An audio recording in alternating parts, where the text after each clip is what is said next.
Welcome to A Drop of Happy, where we focus on carefree, stress well, light and lively living while reviewing and discussing everything entertainment and wellness. I am your host, Wanda Toby, and I recently watched Rebel Ridge. It came out um, a few days ago. It came out a few days ago, and let me tell you how not even the first 10 minutes into this movie I was pissed all the way off.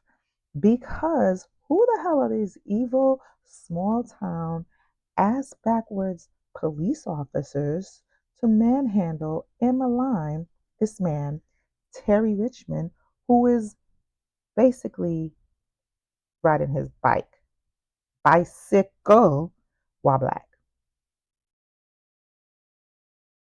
Not even the first 10 minutes. So Rebel Ridge takes place in a small town. You know, the small town that Jason Aldean was singing about in his song, that type of small town.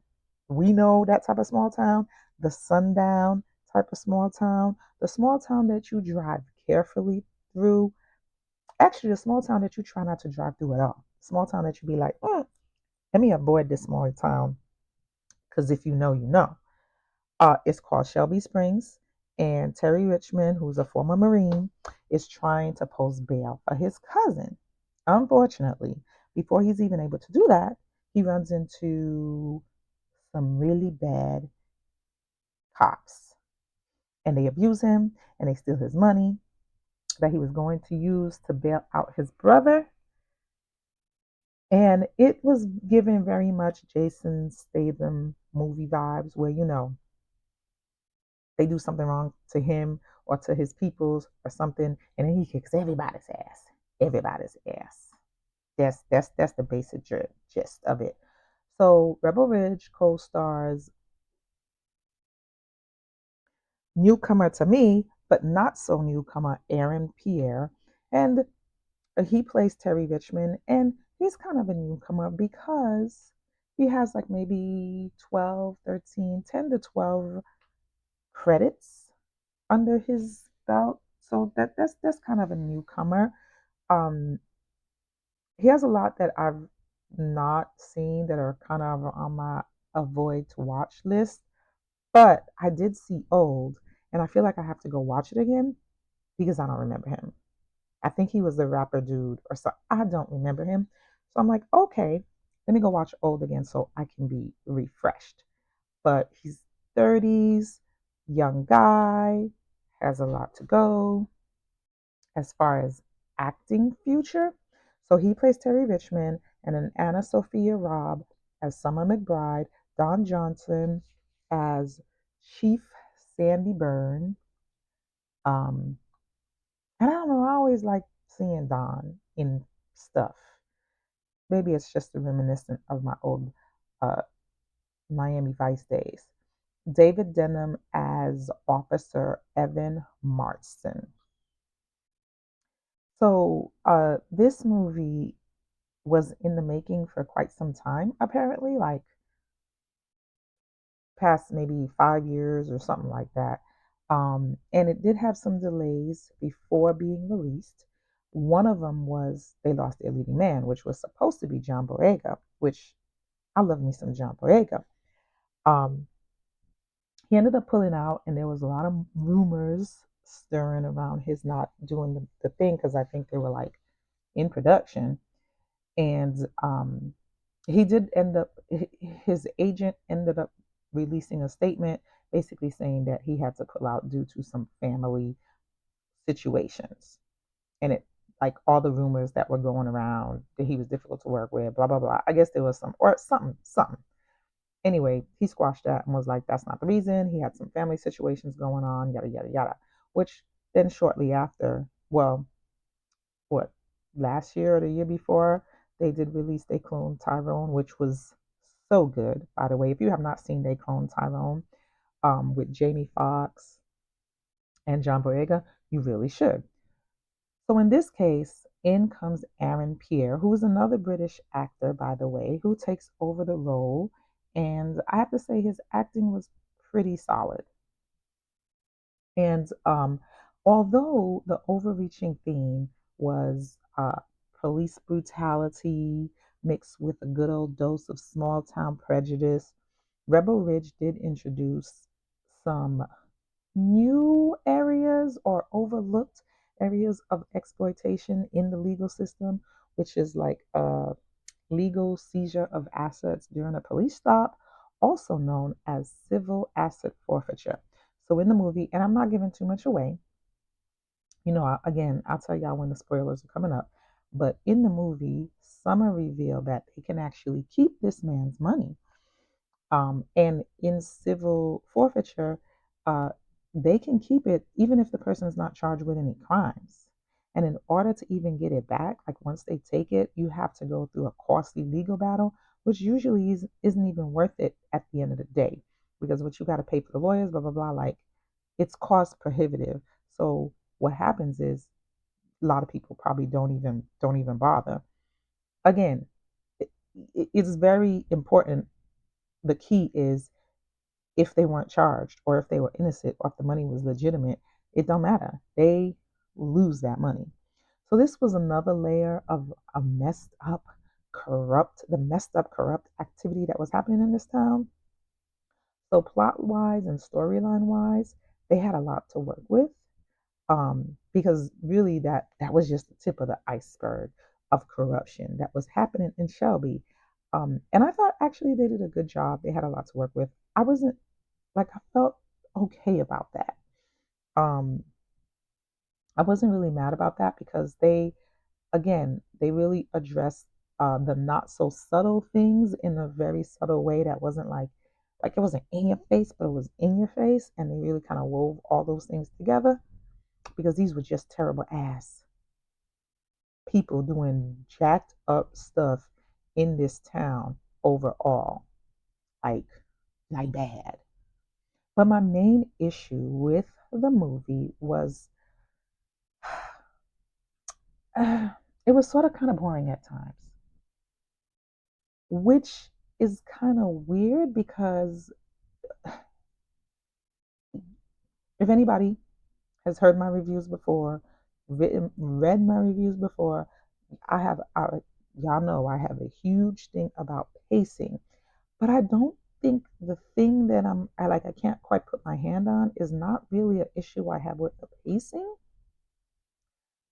Because I thought the pacing was actually pretty good because it allowed for some understanding and background building of like what was going on because there was so much going on in this town. So I think I just really wanted to see more well placed action. Like I wanted to see Homeboy kick ass a little more, but he did. Like he did kick ass. It, so it wasn't the pacing, but it was the pacing maybe, or I don't know. They could have. It's something. It's something. And then like maybe I just wanted to see Terry kick more ass than he kicked ass. I can't put my finger on what it was, but it needed a little umph where the umph was not. Again, Aaron Pierre and kind of how they wrote him and how he carried out the character, I thought was very well done. I would love to see more of Terry Richmond.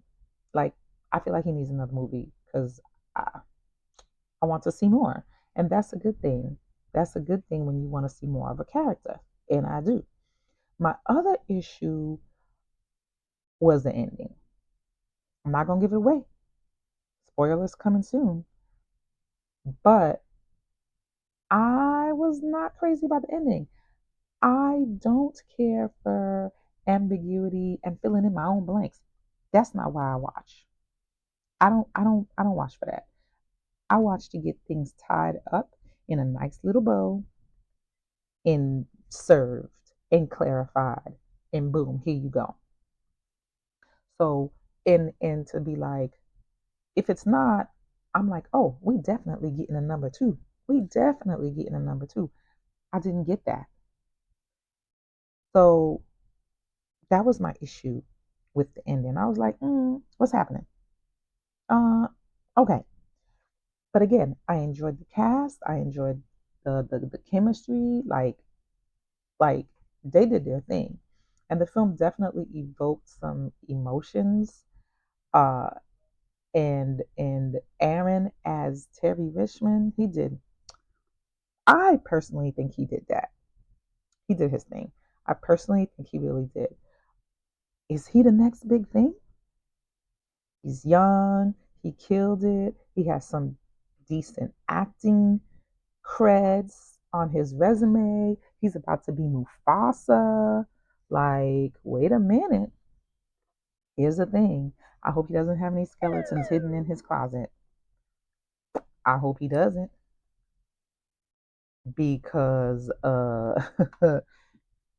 you know how they do. Once a brother starts to get on the rise, he starts to be a target. I'm not trying to be a hater, but I'm being for real. But I'm rooting for him though. I am rooting for him. And again, I'm going to at at the I'm gonna go back and watch old because I want to remember who he played. I don't know about the other movies because a lot of them are on like my list of I don't know. I don't know. They're on my not okay, Mufasa I can't wait to see. I'm definitely seeing that. Um he was supposed to be in Blade, but I read that that's not happening. So not sure what happens. I don't know what role he was about to play. There's been a lot of changes in Blade. Um, so I don't know what happened with that. From seeing him in here, I think he would have been like dope on Blade. Whatever role he was about to play, I think he was gonna be dope on Blade. He was in the Malcolm X TV series. I might see that. I don't. Then he was in Brother, which that was out in 2022. He was in the Underground Railroad, the TV series. Um, Wait, no, I watched the Underground, which may be different from the Underground. I don't know, but I wasn't really gonna see that either. So there is that. Um, hold on. Houston, we have a problem. Okay, hold on. So I am looking forward to see what he brings to the table. I'm looking forward to see how his career grows and things like that. Like I said, I hope he don't have no skeletons in his closet. Overall, I give Rebel Ridge a 7.5 out of 10. I might be being a little hard on it, but like I said, for those two little things, um, it could have been it could have been a 9. Absolutely could have been a 9. But 7.5, I feel like 7.5 is pretty good. So we're gonna do some spoilers right quick. If you enjoyed, please come back. I am gonna do some wellness article reviews coming up soon. Please share, subscribe, like all the things that we always tell. I'm available on all streaming platforms, on most social media as Lightv, Litevi, and my blogging site, lightv.com. So please like, share, and all that good stuff. Spoilers. So Terry Richmond, again, Aaron Pierre did his thing. He was very interesting to watch. I do need another movie of Terry Richmond because I want more background. But he did give me my favorite scene of the entire movie. Because all we know about him, or all they know about him, like as we find this stuff out, is that he is a retired Marine vet that was part of MC Map, McMap. And so again, this little exploration gave birth to my favorite scene because Sheriff Byrne, what had happened was they made a deal and he reneged on the deal. So, which caused him to not get his cousin out, caused him to miss his cousin. So, the following day, this was after they already had an altercation. The following day, he came back and he was just like, yo, So sheriff went out to speak with him. In the meantime, they were trying to figure out who this guy is. So they were in Officer Jessica Sims, which she does play a pivotal role. So she was in there trying to figure it out. So she was just like, oh, the Wi-Fi wasn't working. So while they were trying to bring it up and look it up, what they had so far, they're thinking, oh, he's a nobody.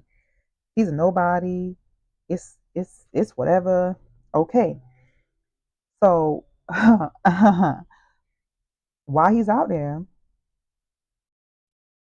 they figure out, oh, MCMAC stands for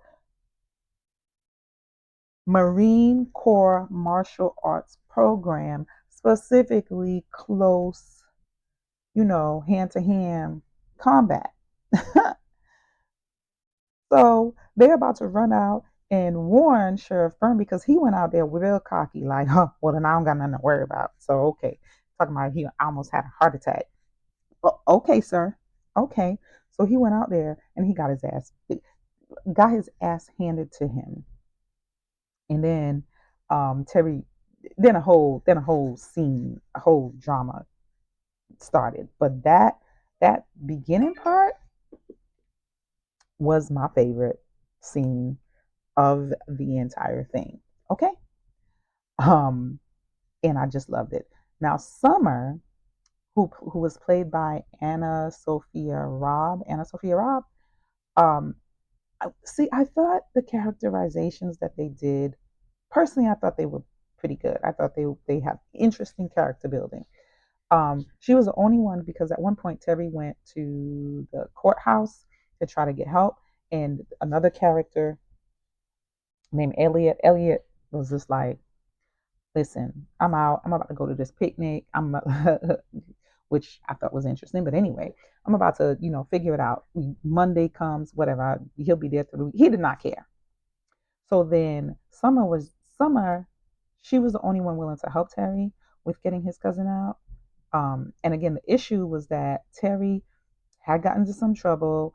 He was coming to help, maybe come, uh, um, the money that he had, it was $36,000. He had 10,000 for the bail and 26 um, to do other stuff. I guess I forget. He said he to rent a truck and to go haul stuff, go do stuff, whatever, do another business or something like that. And he was going to take his cousin because the trouble that the cousin got in was he was in some trouble. Basically, he turned state. Um, he testified, which in other words, snitch against some bad people. So this is when we learn. When Summer is telling him this is when we also learned that it's going to be real difficult for him to get his money back that they took. Um, and what happens with Summer is she starts to investigate and find some stuff, and she goes deeper into the rabbit hole where she starts to unravel how deep the corruption really is, right? And because of that, and because she starts asking questions, they found out the chief and the cops find out, and being that she was a former addict, she had some issues, lost custody of her daughter, and what happened, they drugged her in an attempt to silence her. I don't know if it was an attempt to silence her or an attempt to actually kill her. Anyway, they drug her, and so she was like, I'm just gonna go to work and act like nothing happened. But then the judge who was in on it too, the judge was like, oh, we got to drug test you. So her whole, even because she wasn't like, I'm not trying to go to the hospital because then they're gonna find out and I'm never gonna see my daughter. Like that, I really like that layer into her life. Of why she even helped in the first place, but then she kind of was like kept on digging, and so she got herself in this situation, which is pivotal for later. And then Mike Simmons was played by C.J. LeBlanc. He's only actually on screen for a little bit because he's the cousin, but he's a pivotal character. His character is pivotal because his arrest obviously is the catalyst for everything going down, all the things happening, and unfortunately, what Terry feared in the first place happening to him happened. Absolutely did. It happened. Um, he did get, so after the deal that fell through, where they were just like, come on Monday, come with the 10 grand and we'll let you see your cousin, blah blah blah. No, they had no intentions. He lied. Burns lied when he made that deal, just to, it was really a form of control, just to be like, I got you, this is my town, I ain't making no deal with you, even though it was a good deal, it was a fair deal, but who are you, sir? Again, that was a whole nother layer of the corruption, because they kept them for like, especially if they were falsely or arrested in jacked up way, they didn't do the recording. So there was a reason why they kept them for the 90 days, because the recording was erased or something like that. That was kind of pivotal. I should have paid more attention. But because of that, homeboy, when they transferred him to the prison, he got stabbed and he died. And they tried to basically they tried to buy Aaron off, because they didn't want him finding out how deep this corruption goes. So they tried to buy him off to be like, I'm sorry that your cousin died, but here's your money. Here's a truck that we got.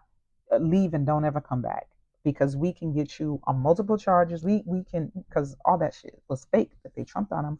We can get you on multiple whatevers. So get out. And he was gonna take the deal. He was gonna take the deal. But then the thing that happened with Sandy, with Summer, he came back into town, and then he thought, okay, he was like, all right, she's okay. So he thought, so he was just like, all right, I'm going to leave now. I'm gonna leave now. And as he was leaving, because he came back to check on her, because she had called him and she was like, I'm in trouble. He came back to check on her. She was like, I'm not going to the hospital, so it was fine. So then he was getting ready to leave, and guess what? Those two damn cops found him as he was leaving. And then, well, he wasn't leaving no more, because they was acting stupid. And so the whole like brouhaha ensued. The other person I'm going to talk about real quick is Don Johnson as Chief Sandy Burns. He did a great job, but he was corrupt through and through. The Chief Sandy Burn was corrupt through and through. And how all this started was they were sued. They were sued, and basically there was some corrections that needed to be made because they were sued. And so then that's what started off the civil forfeiture of assets things, because they was trying to raise their own money, because they knew they weren't going to get money because they had got. So it's like that thing started, but it seemed like he cleaned up his act, but he didn't really clean up his act, because the corruption just got deeper and deeper and deeper, and he was just not a good person. And then there was Evan Martson, who was one of the cops that actually stopped homeboy in the beginning, him and this other dude, and I forgot the other dude's name. Um, I think it was Elliot. No. Elliot was the guy from the courthouse. I don't remember the other crappy cop's name. Anyway, oh maybe no, I don't remember his name. Anyway, he's pivotal because they were going too far. They were going too far. And then at the end, he was just like, nah, y'all are bugging. Like this is not the way to do it. They were basically gonna kill him in cold blood. And he was like, nah. And then the other officer, Jessica Simpson, which her name is so pretty, I'm gonna jack it up. I wanna say Zane J, and she deserves credit, because here's the thing. Like,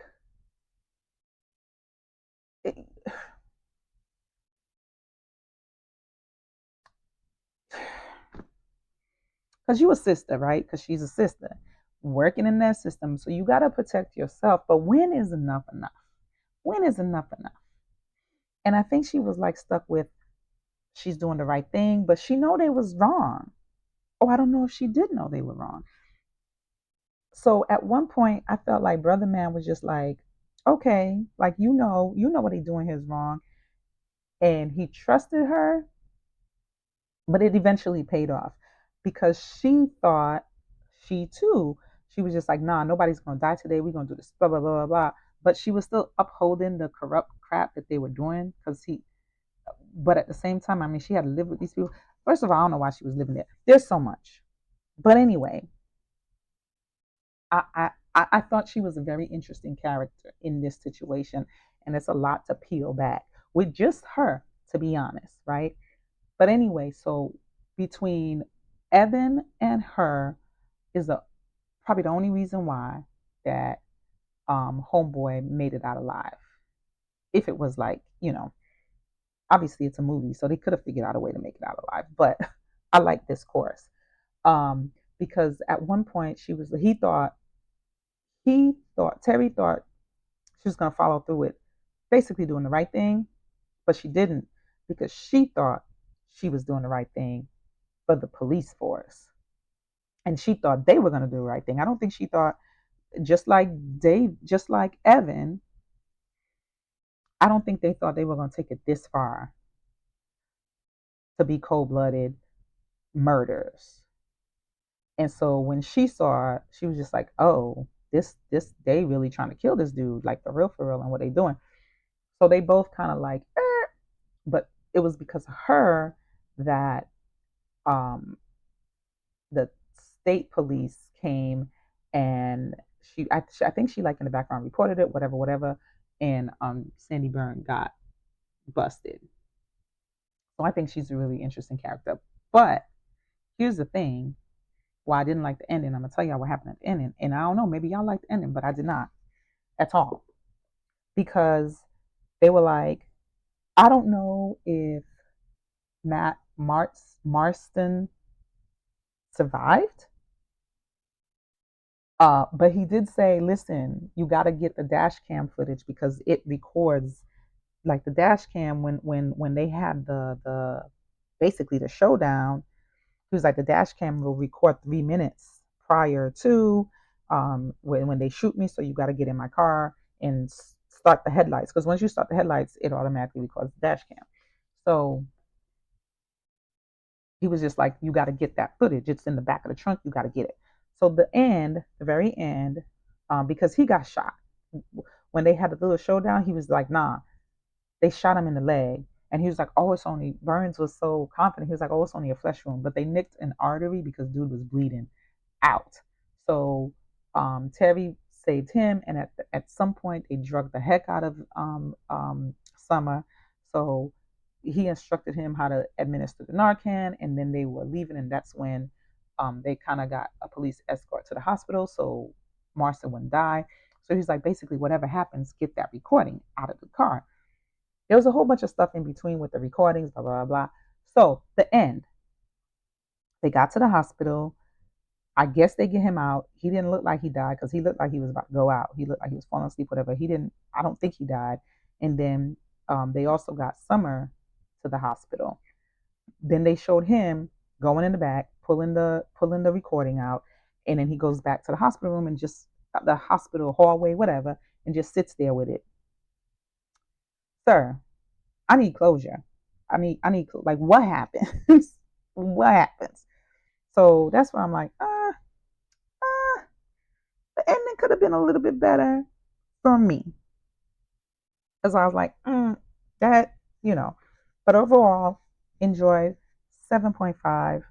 Um, really good just to kind of like chill, watch movie, mind numbing. Very interesting subplots. Very interesting. Like I thought I thought they did a really good job. Again, ending, pacing. I don't know if it's the pacing. I just would have seen more kick ass. I don't know. I don't know. I don't know. So that's why a 7.5 for me. Because I don't know. Anyway, thank you for listening. Please like, share uh, um, the podcast, A Drop of Happy, in all major streaming. And come back, lightv.com or at lightv at most social streaming platforms, social platforms. Um, and remember, I didn't do a journal prompt this time. Shoot, journal. That's your prompt. Write about something. But remember to live light and stress well and come back.